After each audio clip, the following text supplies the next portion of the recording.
سلام کنم به همه فالوورای عزیز. امروز یه اپلیکیشن فوق‌العاده خفن بهتون معرفی کنم به اسم V2Fly Engine. در واقع همون نسخه پولیه که سرعتش فوق‌العاده بالاتر از V2Ray هست.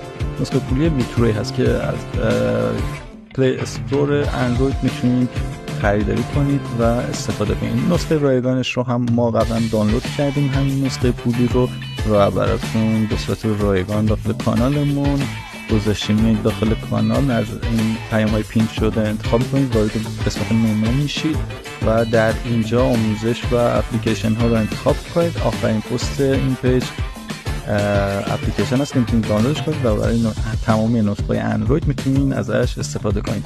خب حالا ما میریم یه دونه از این کانفیگور رایگانی که توی کانال گذاشتیم یه تست بکنیم ببینیم چه جوری هستش.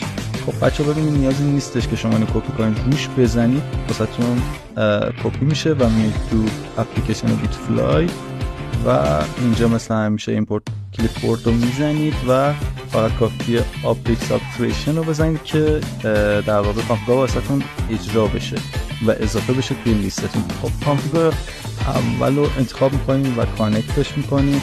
این یه تست سرعت ازش بگیریم داخل اینستاگرام، پیجمون رو باز میکنیم، این تستش دیگه رو لود میکنیم.